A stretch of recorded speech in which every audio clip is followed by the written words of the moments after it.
বদরের যুদ্ধের দিন নবীজি ৩১৩ জন সাহাবীকে আল্লাহ নবী সাল্লাল্লাহু আলাইহি সাল্লাম যুদ্ধের ময়দানে যখন দাঁড় করাইছেন, হাদিসে স্পষ্ট আছে, বুখারীর riwayat, আমি নিজে পড়াইছি, বুখারী শরীফের হাদিস। নবীজি সাল্লাল্লাহু আলাইহি সাল্লাম ৩১৩ জন সাহাবীকে বলছেন, তোমরা দাঁড়াও, আমি না বললে যুদ্ধ শুরু করবা না। তো নবীজি এই কথা বলে পিছনের দিকে আসছে। পিছনে আইসা আল্লাহ নবী সাল্লাল্লাহু আলাইহি ওয়াসাল্লাম পাহাড়ের তলদেশে সমান জায়গায় সেজদা দিয়েছে। এক নাম্বার চোখের পানি ছেড়ে কান্না শুরু করছে আর আল্লাহর কাছে একটা দোয়া করছে বারবার, আয় মাওলা, তোমার জাতের কসম মাওলা, আমার এই লোকে অল্প কয়জন, আমার মক্কার 13টা বছর আমি রক্ত ঝরিয়ে দিবা নিশি মেহনত করে আমি মদিনায় আসছি, আর এই মদিনার এই 6 মাসের ব্যবধানে আজকে যুদ্ধ, আমার পুঁজিয়ে 313 জন, আমার আর লোক নাই, আমার আছেই এ কয়জন। এই হাদিসে আছে, নবী বলছে কাঁদতে কাঁদতে সেজদা দিয়া দোয়া করতেছে আর বলতেছে, আল্লাহুম্মা ইন তুহলিক হাযিহিল ইসাবা লান তু'বাদা ফিল আরদ। আয় মাওলা, আজ যদি আমার এই ছোট্ট কাফেলা 313 জন, এই কাফেলা যদি ধ্বংস হয়ে যায় আপনার দুশমনের হাতে, তাহলে আপনার এই জমিনে আপনার ইবাদত আর হবে না, কে করবে? আর আমারে আপনি বেইজ্জতি করেন না, আমারে আপনি অপমান করেন না মাওলা, আমার এই অল্প কয়েকজনকে আপনি ধ্বংস করেন না। মাত্র 8টা তরবারি, 2টা ঘোড়া, এই ছিল পুঁজি, আর কিচ্ছু নেই কারো কাছে, আর কিছু নেই। 8টা তরবারি ছিল 8 জনের হাতে, 2 জনের কাছে 2টা ঘোড়া ছিল, আর বাকিদের কাছে কিছুই ছিল। কিন্তু নবীজি কি করলেন? 3টা কাজ করলেন। 1, সেজদা দিলেন। কি দিলেন? 2, চোখের পানি ফেললেন। 3, দোয়া করলেন। এই সেজদা, চোখের পানি, দোয়া, এই 3 জিনিস নবীজি যখন পূর্ণ দিলেন, আল্লাহ তাআলা জিবরাইলকে পাঠাইলেন। পাঠিয়ে জিবরাইল বললেন, কোরআন নাজিল করলেন, ফাস্তাজাবা লাহুম রাব্বুহুম, বন্ধু আপনার দোয়া কবুল হয়ে গেছে। আন্নী মুমিদ্দুকুম বিআলফিন মিনাল মালাইকাতি মুরদিফিন, আল্লাহ বলেন, বন্ধু 1000 ফেরেশতা যুদ্ধের সাজে সজ্জিত আমি আপনার সাহায্যের জন্য পাঠাইলাম।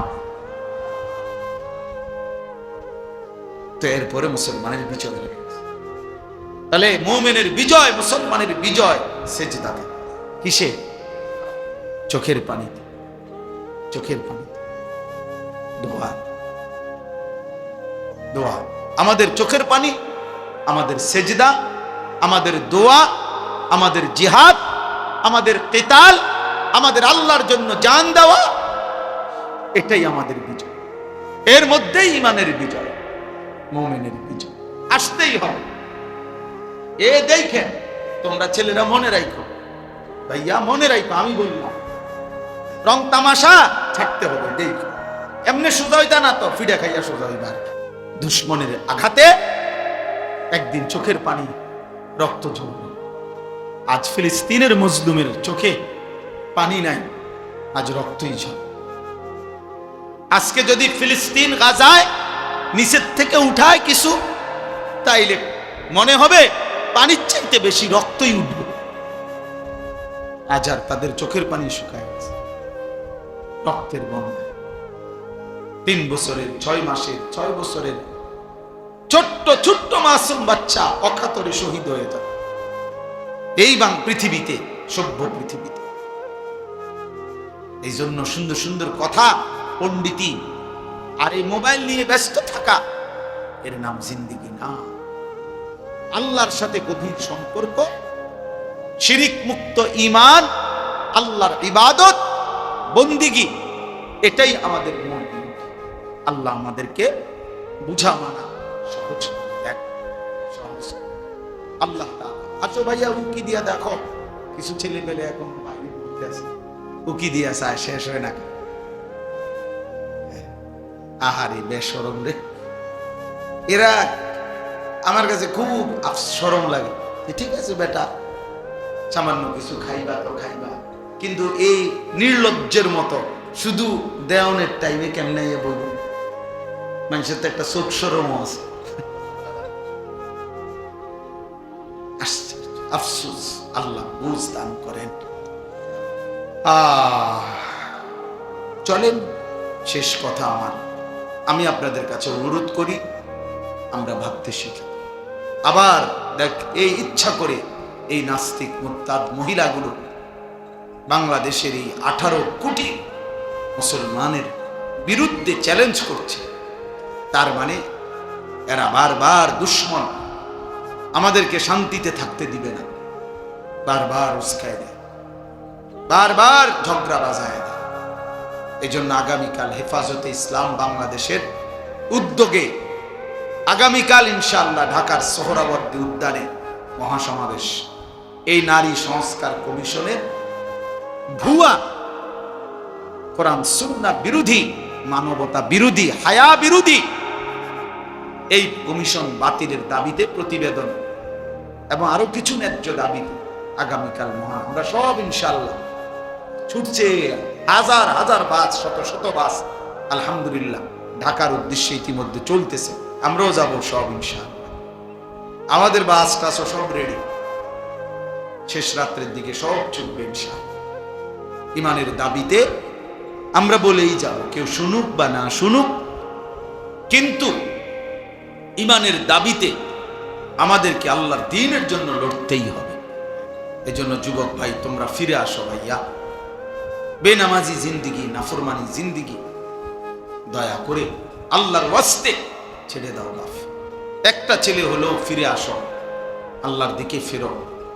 আগামী দিনে আমাদের এই গুনাহ আমাদেরকে মুসিবত টেনে আনে, আল্লাহ আমাদেরকে মাফ করে দেন। আমি যে আয়াতগুলো পড়ছি, এই আয়াতের মধ্যে আল্লাহ তাআলা বলেন, ওয়াইদ বাওয়ানা লিইব্রাহিমা মাকানাল বাইত, আমি আমার বন্ধু ইব্রাহিমের জন্য আমার ঘর কাবা পুনরায় নির্মাণ করবার জন্য আমি আল্লাহ তাআলা জায়গা পুরা নির্ধারণ করে দিলাম। অর্থাৎ নূহ আলাইহিস সালামের জামানায় কাবা ঘর আল্লাহ তাআলা তুফানের সময় তুলে নিয়েছিলেন উপরে, ইব্রাহিম আলাইহিস সালামের মাধ্যমে আল্লাহ তাআলা পুনরায় সেই ঘর নির্মাণ করেছিলেন। তো এই ঘর নির্মাণের সময় আল্লাহ বলছে, তুমি আমার ঘর নির্মাণ করো 3 উদ্দেশ্যে। 1, আল্লাহ তুশরিক বি শাইআ, 1 নাম্বার, আমার ঘর বানাবা কাবা যেন আমার প্রতিটা বান্দা মুমিন যেন আমি আল্লাহর গোলামি করে কোনোভাবে যেন আমার সাথে শিরিক না করে, এই শিরিক মুক্ত ঈমান টিকিয়ে রাখবার জন্য আমার ঘর বানাও, আমার ঘর সামনে থাকবে, আর মুমিন আমি আল্লাহর গোলামি করব। শিরিক মুক্ত ঈমান আল্লাহ তাআলা বান্দার কাছে চেয়েছে। ও তাহির বাইতিয়া লিত্তাইফিনা ওয়াল কাইমিনা ওয়ার রুকআইস সুজুদ, আল্লাহ তাআলা বলেন, এবং আমার ঘরকে তুমি মানে কাবাকে পবিত্র করো আমার তাওয়াফকারী বান্দাদের জন্য এবং আমার রুকু সেজদা দাঁড়িয়ে নামাজ আদায়কারীদের জন্য। এই দ্বিতীয় উদ্দেশ্য হইল আল্লাহর ঘর কাবা ইব্রাহিম আলাইহিস সালামের মাধ্যমে আল্লাহ তাআলা পুনর্নির্মাণ করাইছেন। দ্বিতীয় উদ্দেশ্য হইল তাওয়াফ এবং আল্লাহর ইবাদত নামাজ আদায়ের জন্য। তাইলে এই মসজিদ আল্লাহর ঘর, মসজিদ বানানোর মূল উদ্দেশ্য হবে ইবাদত, নামাজ। এজন্য আমি সবসময় বলি, মসজিদ কমিটির সদস্যরা ইনসাফের সাথে আপনারা ইমাম সাহেব সহ মিটিং করেন যে ফজরের মুসল্লি কেমনে বাড়ানো যায়। এই নিয়ে হাজারো লাখো মসজিদে আপনি তদন্ত করে দেখেন যে কয়দিন মিটিং করছে শুধু এই কথার উপরে যে আমরা মসজিদে মুসল্লি ছেলেগুলো কেমনে নামাজি বানানো যায়।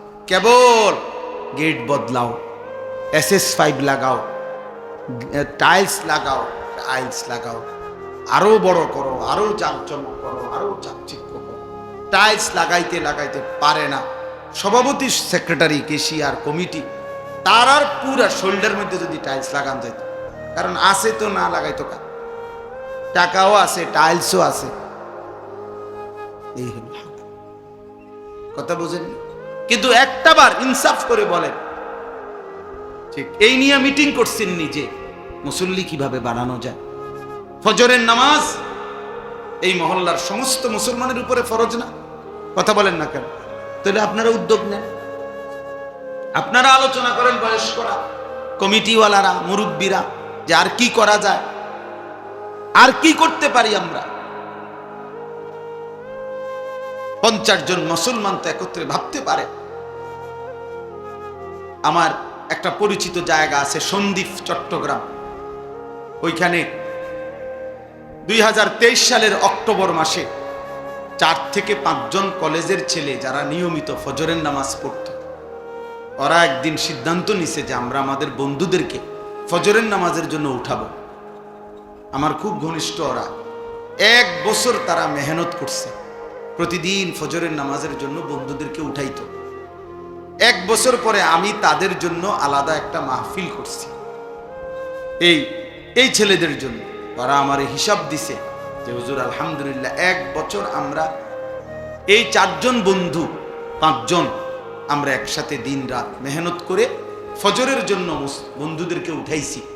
এখন লিস্টেড বরাবর 2024 সালের আইসা নভেম্বরের 19 তারিখ না যেন 20 তারিখে আমি মাহফিল করছিলাম। তারা আমার হিসাব দিছে প্রায় 4,500 ছেলে 1 বছরে লিস্টিভুক্ত ফজরের নামাজ জামাতে। ইচ্ছা করলে সম্ভব? কথা বলেন না কেন? সম্ভব। একজন মুরব্বী জিম্মাদারি নেন, আমি আমার নাতিরে উড়াবো।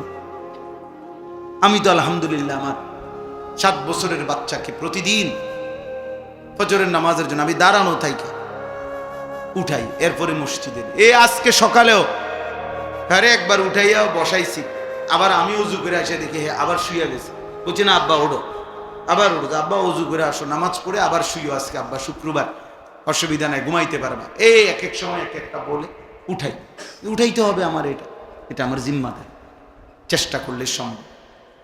1000 বার বললে, বারবার বললে, আরে প্রয়োজনে যদি একটা বাপ তার সন্তানকে নামাজি বানানোর জন্য চোখের পানি ফেলে, তাইলেও সেই চোখের পানি আল্লাহর কাছে দামি হবে, দামি হবে।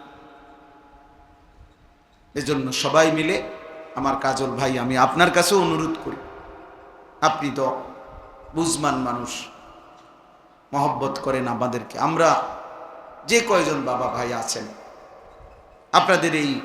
আপনারা বসেন, দায়িত্ব নেন, একজন একজন, দুইজন, ছেলেদেরকে উৎসাহিত করেন, আলাদা দাওয়াত দিয়া মহল্লার ছেলেদের সাথে কথা বলেন যে বাবা আসলে কি করতে চাচ্ছ, কেন নামাজ পড়বা না, আল্লাহর সাথে তোমাদের রাগটা কিসের, এটা জিগান ছেলেদেরকে।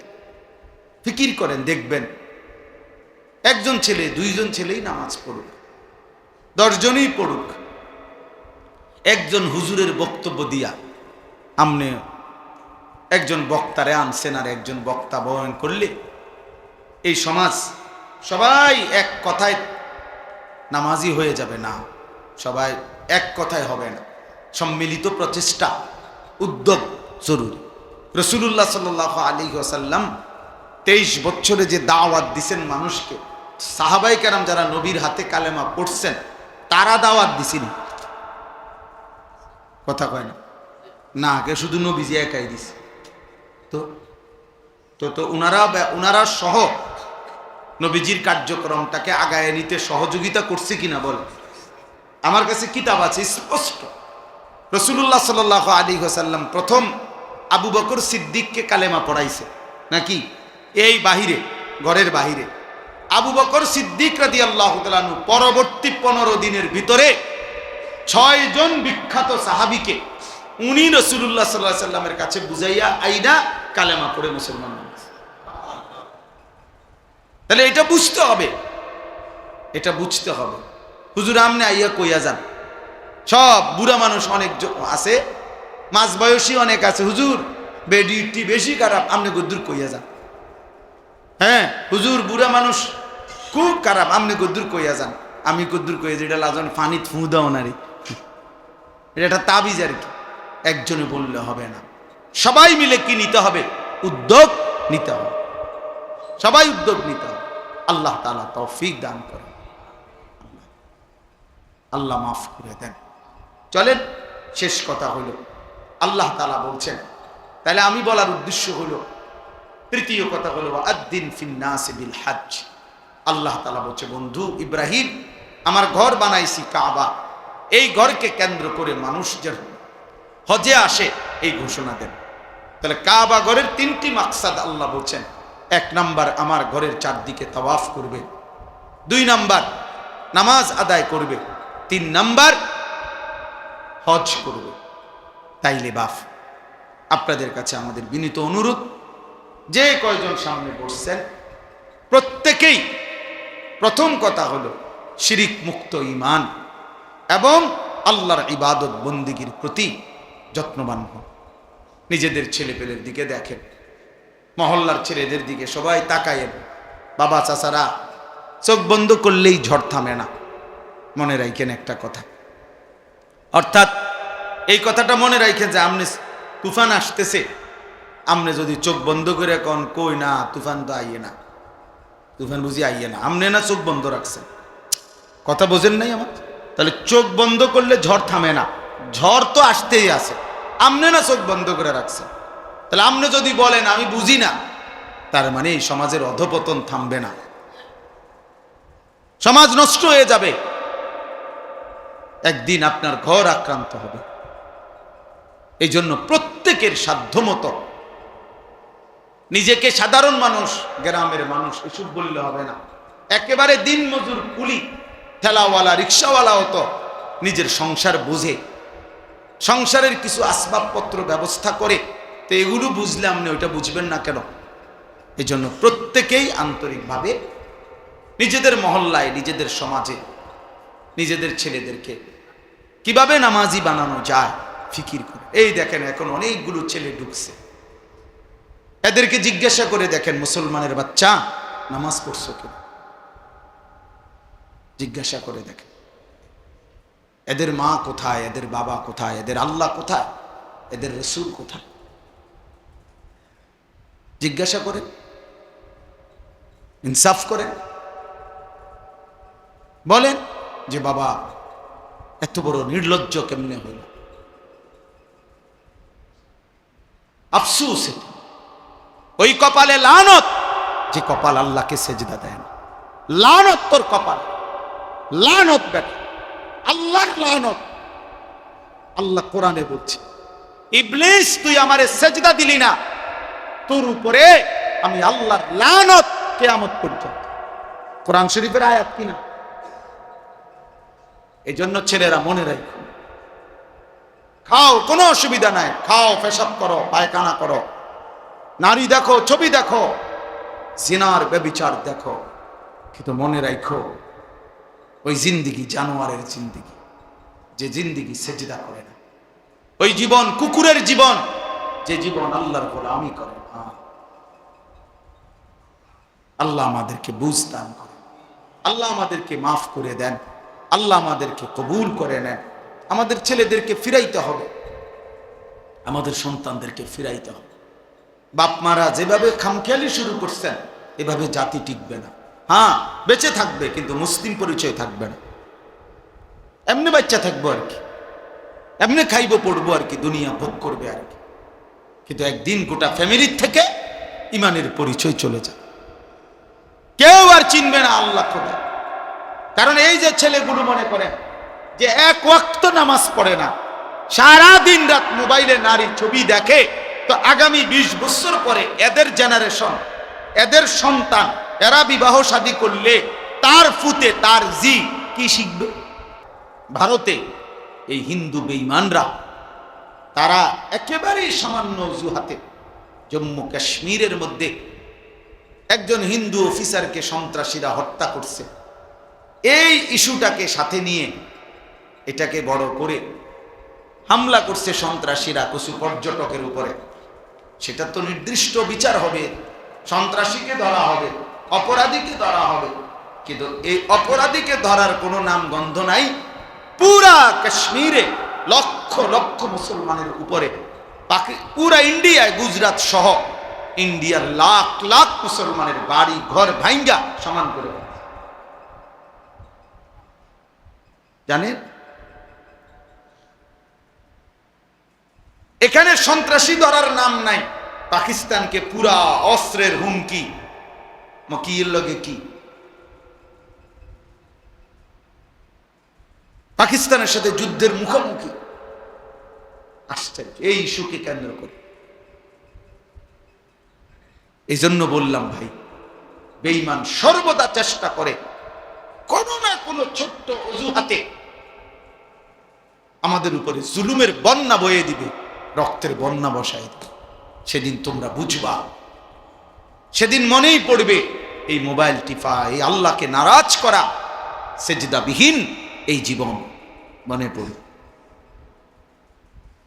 মনে পড়বে। প্রতিবেশী যেহেতু গায়ে পড়ে ঝগড়া করতেছে, অতএব এটা খুব দ্রুতই ভয় হয় আমাদের এই চারদিকের প্রতিবেশী ইন্ডিয়া পরিকল্পিতভাবে ফ্যাসিস্ট জালেম যেদিন থেকে পলায়ন করছে, তারপর থেকে পরিকল্পিতভাবে ইচ্ছা করে গায়ে পড়ে মুসলমানদের উপরে জুলুম করতেছে। তার মানে এই যুদ্ধ, এই ষড়যন্ত্র, এই আগুনের লেলিহান দাবানল এখানেও ছড়াবে, এটা পৌঁছাবে এখানে কোনো না কোনো অজুহাতে, কোনো না কোনো। টিপতে থাকো মোবাইল, দেখতে থাকো নারী ছবি। চলো ছেলেরা চুলের ফ্যাশন করো, নারী দেখো, ছবি দেখো, অসুবিধা নেই। শুধু অপেক্ষা করো আল্লাহর আযাব কখন আসবে, আল্লাহর আযাব কখন আসবে। সময় গুনতে থাকে, সময় গুনতে থাকে। সবাই বেখবর, আমরা সবাই বেখবর। আমাদের বাবা, আমাদের মা, আমাদের অভিভাবকরাও বেখবর। সবাই ব্যস্ত। কি নিয়ে ব্যস্ত বুঝি না আমি। ছেলে নামাজ পড়ে না, বাবা, মেয়ে পর্দা করে না, স্ত্রী পর্দা করে না, ঘরে নর্তকীর নাচ গান চলতেছে, ছেলের হাতে মেয়ের হাতে মোবাইল, সারা রাত নাচ গান দেখতেছে। এবারটা কি সংসার করে, কি করে আমি বুঝি না। এবার এই অপদার্থ বাপ, তুমি বেটা করোটা কি? তোমার পোলাটাও নামাজ পড়ে না, তোমার মেয়েটাও পর্দা করে না, তোমার বউটাও পর্দা করে না, তোমার ঘরে রঙিন টেলিভিশনে নর্তকী নাচে, তো তুমি অপদার্থ কি সংসার করবে? কিতা করো রে তুমি? কিরে ভাই বলেন না, কি করেটা কিসে? মুসলমান করছেটা কি? তাই আল্লাহ আমাদেরকে বুঝতাম করে। আমাদের ভাবা দরকার, আমাদের ভাবনা দরকার, ইনসাফ দরকার। আমরা নিজের হাতে আমাদের উপরে মুসিবত টেনে আনতেছি। মা আসাবাকুম মিন মুসিবাতিন ফাবিমা কাসাবাত আইদিকুম। আল্লাহ তাআলা বলেন, তোমাদের উপরে যত মুসিবত আসে সব তোমাদের হাতের কামাই, তোমাদের গুনাহ, তোমাদের মুসিবত। আমাদের পাপ, আমাদের এই ছেলেদের, মেয়েদের, আমাদের বয়স্কদের এই হারাম গুনাহ, আমার আপনার প্রতিটা পাপ আমাদের জন্য আযাবকে কাছায়, আযাবকে কাছায়। এই জন্য আমরা, আমাদের নিরাপত্তা দরকার। আপনারা শুনছেন আমাদের হযরত মাওলানা মুফতি আমজাদ সাহেব কথা বলছেন শেষ দিকে। আপনি চিন্তা করে দেখেন, এটা বাংলাদেশ, এখানে সবাই জানে যে সংখ্যাগরিষ্ঠ এখানে মুসলমান, ধর্মপ্রাণ মানুষ এদেশে লক্ষ লক্ষ মসজিদ মাদ্রাসা আছে। এত কিছুর ভিতর দিয়া, এত আলেম ওলামার ভিতর দিয়া 5ই আগস্ট পরবর্তী, 24-এর পরবর্তী যে সময়ে আপনার ফ্যাসিস্টের কোনো অনুসারী ক্ষমতায় নাই, এরপরেও এই মহিলা নামের কতগুলো মুরতাদ, নারী নামের কতগুলো মুরতাদ বেঈমান বাংলাদেশের জমিনে সরকারের কাছে এই প্রস্তাবনা দিছে যে সরাসরি আল্লাহর কোরআনকে চেঞ্জ করা। এত বড় সাহস! বিষয়টা তো শুধু প্রতিবাদ না, এটা চিন্তা করার বিষয় যে মানে এই সময় আইয়া এই সাহসটা হইল কেমন। তাহলে এরা কত বড় নিকৃষ্ট, কত বড় জঘন্য, মানবতার কি পরিমাণ দুশ্মন। একটি সমাজের জন্য প্রস্তাব দিছে যে ছেলে মেয়ে বিবাহ ধর্মের বন্ধনে, বিবাহ বন্ধন ধর্মের ভিত্তিতে বিবাহ বন্ধনে আবদ্ধ হয়ে না হয়ে যদি নিজেদের ইচ্ছে মতো পছন্দ মতো তারা যদি একত্রে থাকতে চায়, রাষ্ট্র সমাজ কেউ বাধাগ্রস্ত করতে পারবে না। এই আইন, এটা আইন। তার মানে কি, ছেলে মেয়ে যেখানে মন চায় কুত্তার মতো শুইয়া লাইব, যার যেখানে মন চায়। এই সমাজ টিকবে তো তাইলে? যৌনকর্মী, বেশ্যা, পতিতা পৃথিবীর ইতিহাসে, মানবতার ইতিহাসে কোন জায়গায় একেবারে সামান্যতম মনুষ্যত্ব যার মধ্যে আছে, তারা এটা একটি জঘন্য অপরাধ, নারীর এই অসভ্যতা, কোন নারী দেহ বিক্রি করা, নাউজুবিল্লাহ। এই মুরতাদরা, এই নারী সংস্কার কমিশনের এই মুরতাদগুলো প্রকাশ্যে প্রস্তাবনা লিখছে যে এই যৌনকর্মী, বেশ্যা, পতিতাকে রাষ্ট্রীয়ভাবে শ্রমিক হিসাবে স্বীকৃতি দিতে হবে। এরা শ্রমিক, এরা ওয়ার্কার। আপনি চিন্তা করছেন এই সমাজ কোথায় গিয়ে পৌঁছবে? অর্থাৎ ছেলেদেরকে, মেয়েদেরকে প্রকাশ্যে আমন্ত্রণ জানাইছে, তোমরা আরেকটু সবর করো, তোমাদের অবাধ জিনা ব্যভিচারের জন্য একদম প্রকাশ্য ব্যবস্থা করে দিচ্ছি, আরেকটু সবর, আরেকটু সবর করো। তাইলে ভেবে দেখেন, পিছনে বেঈমানের মদত, কাফের মুশরিকদের মদত ছাড়া তারা এটা করতে পারে? তাহলে আমরা কোথায় আছি? আমাদের এত মসজিদ, এত মাদ্রাসা, এত আজান, আমরা এত বিপুল পরিমাণ মুসলমানের সামনে দাঁড়াইয়া আল্লাহর কোরআনের বিরুদ্ধে এত বড় কথা বলতে পারা, এই সাহস এই বেঈমানরা কোথায় পাইল? বলেন। গত 2 দিন আমি উত্তরবঙ্গ ছিলাম, কুড়িগ্রাম, লালমনিরহাট, দিনাজপুর, গাইবান্ধা, 4 জেলা সফর করছি, বয়ান করছি। সেখানে নিজ চোখে দেখছি প্রকাশ্যে একেবারে খোলামেলা ওপেন আপনার খ্রিস্টানরা মুসলমানদেরকে খ্রিস্টান বানাচ্ছে। কসম আল্লাহ, শুধু দিনাজপুর জেলায় 793টা গির্জা আছে, একটা জেলায় বাংলাদেশে খ্রিস্টানদের গির্জা একটি জেলায়। সব মানুষগুলোকে অভাব, দারিদ্রতা, এই ভয় প্রলোভন দেখায় নির্দিষ্ট মাসিক ভাতা, বিভিন্ন ভাতা, টাকা পয়সা দিয়ে প্রকাশ্যে। আমি এমন একজন ব্যক্তির সাথে দেখা করছি, আর অনেকের সাথে 2 দিনে এই কাজেই গেছিলাম। এমন ব্যক্তিকে দেখছি, কসম বিশ্বাস করেন, আমি নিজে কথা বলছি ওই লোকের সাথে। এই লোক একটি মসজিদে ওইখানে 7 বছর জুমা পড়াইছে, জুম্মার খতিব, সে প্রকাশ্যে খ্রিস্টান। আল্লাহর কসম। কুড়িগ্রাম, ভাবতে পারেন তোমরা ছেলেরা, আমাদের মাতৃভূমি তো বেটা, অরক্ষিত বেটা, কিসের উপরে তোমরা এই ফ্যাশন করতেছ?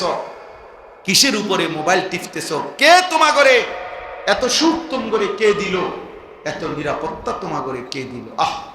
বাপের কয়দিনের বিদেশের টাকা, সংসারের কিছু টাকা পয়সাকে এইভাবে অনাদরে, অবহেলা শেষ করে দিচ্ছে। এরা ভাবতেও আসে না যে কি পরিমাণ মুসিবত দেশের উপরে আসছে। 8টা জেলা রংপুর বিভাগে একেবারে মাকড়সার জালের মতো খ্রিস্টান মিশনারিরা খ্রিস্টান বানাচ্ছে। সবগুলো আদিবাসী ওইখানে, এই যে সাঁওতাল জাতি বেশি, উপজাতি আর কি, এরা শতকরা 98 জন, 99 জন খ্রিস্টান। দেখো আশ্চর্য। আপনি ভাবেন আপনি গিয়ে দেখে আসেন, চলেন আমি দেখাই। ভাবতে পারেন কাদিয়ানি, প্রকাশ্যে কাদিয়ানি বানাচ্ছে। বাংলাদেশে পঞ্চগড়ে কাদিয়ানিদের বিশাল এলাকা, আহমদনগর, এই গোলাম আহমদ কাদিয়ানির নামে বিশাল বড় এরিয়া নিয়ে দখল করে রাখছে প্রকাশ্যে। আরেকখানে গেছি, মা আরেক বেঈমান, সে নাকি মুসলমান হয়, তার কিছু পীর বলে এমনি এলাকার ভণ্ডে নিয়ম চালু করছে, আপনার একজন তার অনুসারী যারা মুড়ি এগুলারে একজন আরেকজনের সালাম দিয়া, প্রথমে সালাম দেয়, দিয়ে আবার এরকম প্রণাম করে।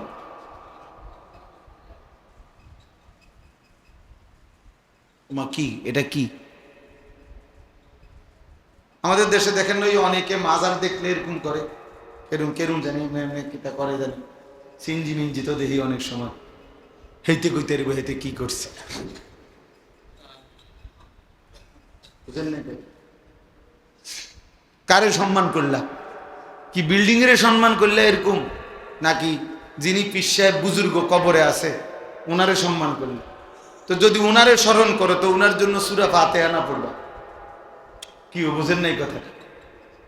কোন কবরবাসীকে স্মরণ করার নিয়ম কি? এরকম কেন এরকম সুমা দেওয়ানিটা ডিকিতা আপনি সূরা ফাতিহা না পড়বেন, দাঁড়ান তেল অসুবিধা কি? সিএনজি থামান, অটো থামান, গাড়ি থামান, থামাইয়া সবাই কি পড়েন? সূরা ফাতিহা পড়েন, 3 বার কুল হুয়াল্লাহু আহাদ পড়েন, ঠিক না? কবর জিয়ারতের নিয়ম কি এগুলা নাকি বলেন না? তাহলে আমনের আমার যদি কবর বাবার কবর জিয়ারত নিয়ম এটা হয়, তো পীর সাহেব বাবার কবর জিয়ারত আরেক নিয়ম হবে কা? বলে এটা আরেক নিয়ম হবে কেন? আল্লাহ আমাদেরকে মাফ করে দেন। এজন্য আমাদের জন্য এটা জরুরি। আমি এই বাস্তবতাগুলো, আমাদের পার্বত্য চট্টগ্রাম অরক্ষিত, রাঙ্গামাটি, খাগড়াছড়ি, বান্দরবন, প্রতিনিয়ত খ্রিস্টানরা এটা দখলের পায় তারা আছে। এখানে হাজার হাজার মানুষ খ্রিস্টান। আমাদের সেন্ট মার্টিন কক্সবাজারের ওখানে সেটাও অরক্ষিত। এটা নিয়েও নানামুখী কি আছে, ষড়যন্ত্র আছে। তো দেশটাই এ কদ্দুর, বুঝেন নাই কথাটা? এমনি আমরা জায়গা কদ্দুরে, পুরাটা বাংলাদেশ ওয়ার্ল্ড ম্যাপে বাংলাদেশের জন্য যে কদ্দুর আঁকছে, এই কদ্দুরের মধ্যে কোনো একসাথে বাংলাদেশ পুরাটা এখন যায় না, জায়গা নাই। এই আমার দেশ এমনিতেই অল্প একটু, সেখানে যদি এতদিকে দুশ্মন ষড়যন্ত্র করে ছিনিয়ে নেওয়া থাকবে কি আর? প্রিয় ভাই আমার, ছেলেরা আমার, বাবা আমার, আল্লাহর দিকে ফেরা দরকার। এটাই রাত গভীরের কথা। আল্লাহর দিকে আমাদের ফেরা দরকার। আমাদের আল্লাহই আমাদের সমাধান।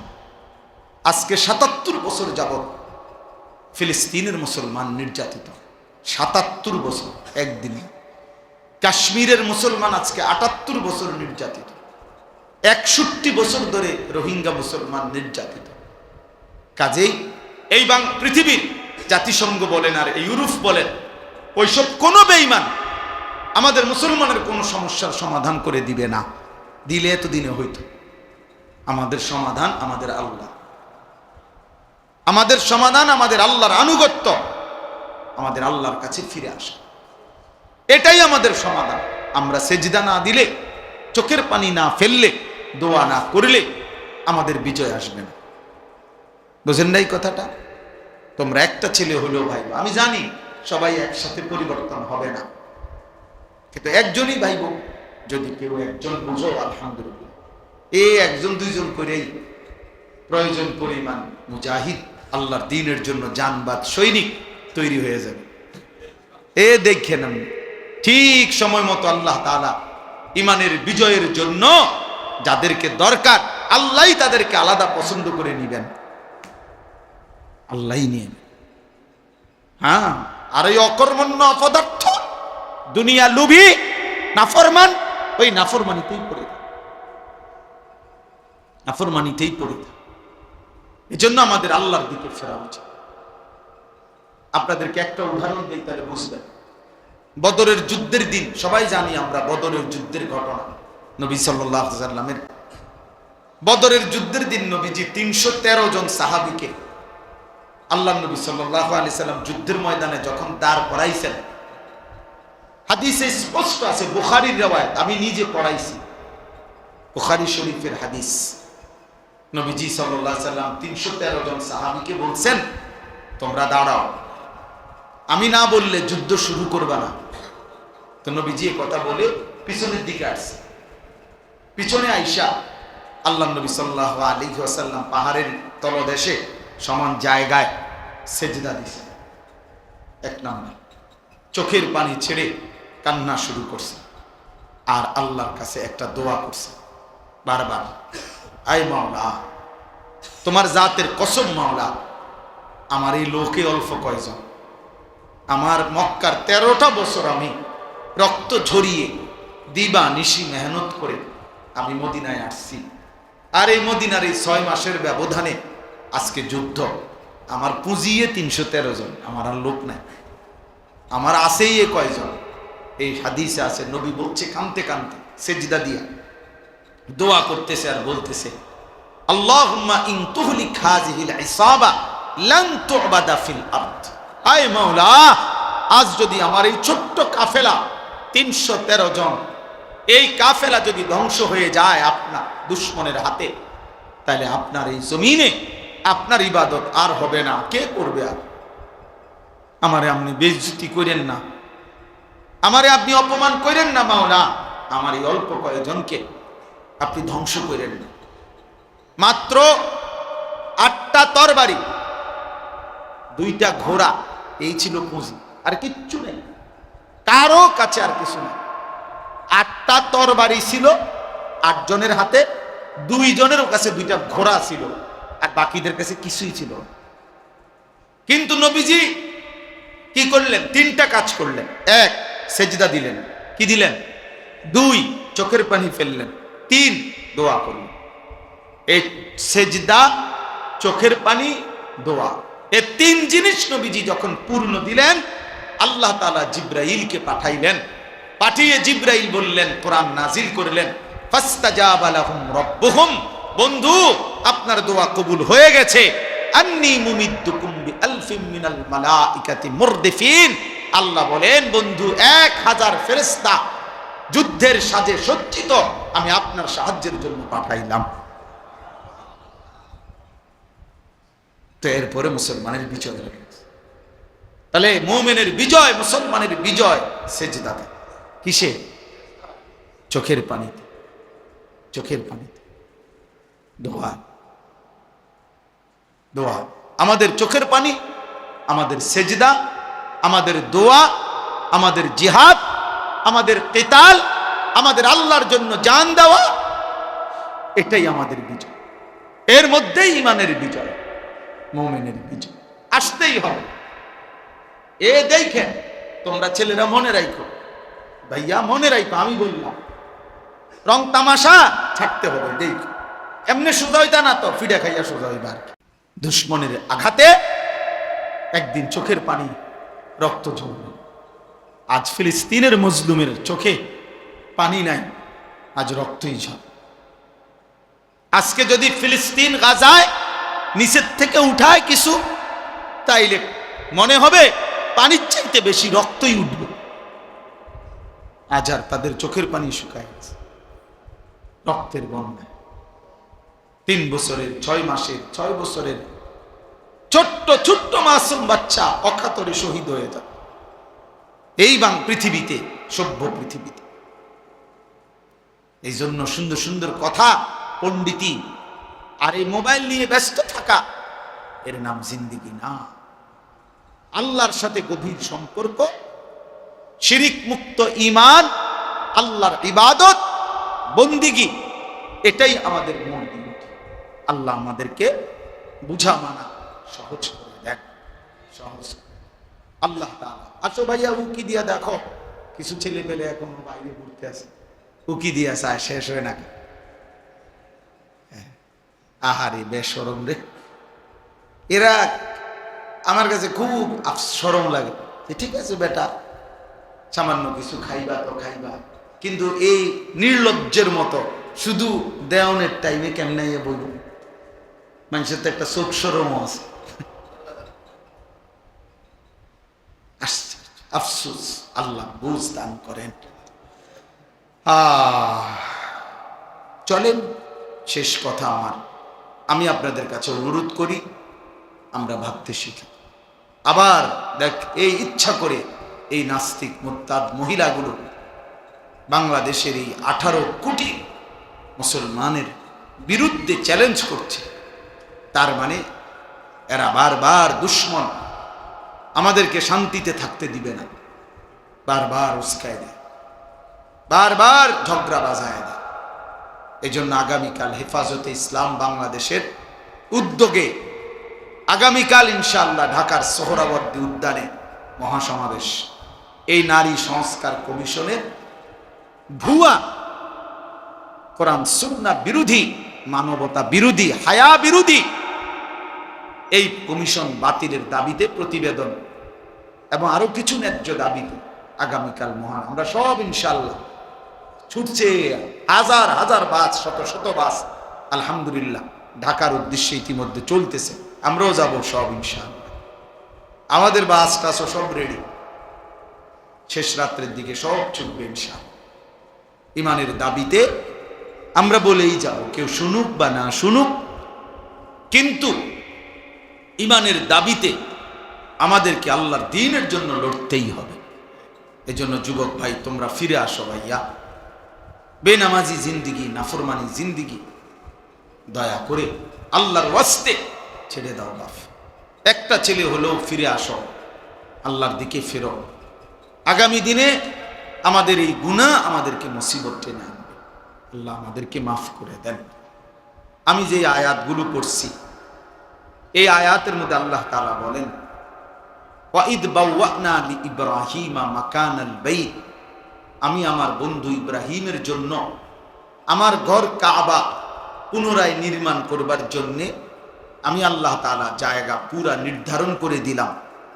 অর্থাৎ নূহ আলাইহিস সালামের জামানায় কাবা ঘর আল্লাহ তাআলা তুফানের সময় তুলে নিছিলেন উপরে, ইব্রাহিম আলাইহিস সালামের মাধ্যমে আল্লাহ তাআলা পুনরায় সেই ঘর নির্মাণ করেছিলেন।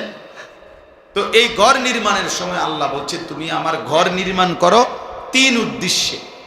1, আল্লাহ তুশরিক বি শাইআ, 1 নাম্বার, আমার ঘর বানাবা কাবা যেন আমার প্রতিটা বান্দা মুমিন যেন আমি আল্লাহর গোলামি করে কোনোভাবে যেন আমার সাথে শিরিক না করে, এই শিরিক মুক্ত ঈমান টিকিয়ে রাখবার জন্য আমার ঘর বানাও, আমার ঘর সামনে থাকবে আর মুমিন আমি আল্লাহর গোলামি করব। শিরিক মুক্ত ঈমান আল্লাহ তাআলা বান্দার কাছে চেয়েছে। ওয়াতাহহির বাইতিয়া লিত্তাইফিনা ওয়াল কাইমিনা ওয়ার রুকআইস সুজুদ, আল্লাহ তাআলা বলেন, এবং আমার ঘরকে তুমি মানে কাবাকে পবিত্র করো আমার তাওয়াফকারী বান্দাদের জন্য এবং আমার রুকু সেজদা দাঁড়িয়ে নামাজ আদায়কারীদের জন্য। এই দ্বিতীয় উদ্দেশ্য হইল আল্লাহর ঘর কাবা ইব্রাহিম আলাইহিস সালামের মাধ্যমে আল্লাহ তাআলা পুনর্নির্মাণ করাইছেন। দ্বিতীয় উদ্দেশ্য হইল তাওয়াফ এবং আল্লাহর ইবাদত নামাজ আদায়ের জন্য। তাইলে এই মসজিদ আল্লাহর ঘর, মসজিদ বানানোর মূল উদ্দেশ্য হবে ইবাদত, নামাজ। এজন্য আমি সবসময় বলি, মসজিদ কমিটির সদস্যরা ইনসাফের সাথে আপনারা ইমাম সাহেব সহ মিটিং করেন যে ফজরের মুসল্লি কেমনে বাড়ানো যায়। এই নিয়া হাজারো লাখো মসজিদে আপনি তদন্ত করে দেখেন যে কয়দিন মিটিং করছে শুধু এই কথার উপরে যে আমরা মসজিদে মুসল্লি ছেলেগুলো কেমনে নামাজি বানানো যায়। কেবল গেট বদলাও, SS5 লাগাও, টাইলস লাগাও, আরো বড় করো, আরো জাঁকজমক করো, আরো চাকচিক্য করো। টাইলস লাগাইতে লাগাইতে পারে না সভাপতি, সেক্রেটারি, কেশিয়ার, কমিটি, তার আর পুরা শোল্ডার মধ্যে যদি টাইলস লাগান যেত, কারণ আছে তো না লাগাইতো কার, টাকাও আছে, টাইলসও আছে। এই হল কথা বুঝেন? কিন্তু একটা বার ইনসাফ করে বলেন, ঠিক এই নিয়ে মিটিং করছেন নিজে, মুসল্লি কিভাবে বাড়ানো যায়? ফজরের নামাজ এই মহল্লার সমস্ত মুসলমানের উপরে ফরজ না? কথা বলেন না কেন? তাহলে আপনারা উদ্যোগ নেন, আপনারা আলোচনা করেন, বয়স্করা, কমিটিওয়ালারা, মুরব্বীরা, যে আর কি করা যায়, আর কি করতে পারি আমরা। 50 জন মুসলমান তো একত্রে ভাবতে পারে। আমার একটা পরিচিত জায়গা আছে সন্দ্বীপ, চট্টগ্রাম। ওইখানে 2023 সালের অক্টোবর মাসে 4 থেকে 5 জন কলেজের ছেলে যারা নিয়মিত ফজরের নামাজ পড়ত, ওরা একদিন সিদ্ধান্ত নিছে যে আমরা আমাদের বন্ধুদেরকে ফজরের নামাজের জন্য উঠাবো। আমার খুব ঘনিষ্ঠ ওরা। 1 বছর তারা মেহনত করছে, প্রতিদিন ফজরের নামাজের জন্য বন্ধুদেরকে উঠাইতো। 1 বছর পরে আমি তাদের জন্য আলাদা একটা মাহফিল করছি, এই ছেলেদের জন্য। ওরা আমার হিসাব দিছে যে হুজুর আলহামদুলিল্লাহ 1 বছর আমরা এই 4 জন বন্ধু, 5 জন আমরা একসাথে দিন রাত মেহনত করে ফজরের জন্য বন্ধুদেরকে উঠাইছি। এখন লিস্টেড বরাবর 2024 সালের আইসা নভেম্বরের 19 তারিখ না যেন 20 তারিখে আমি মাহফিল করছিলাম। তারা আমার হিসাব দিছে প্রায় 4,500 ছেলে 1 বছরে লিস্টিভুক্ত ফজরের নামাজ জামাতে। ইচ্ছা করলে সম্ভব? কথা বলেন না কেন? সম্ভব।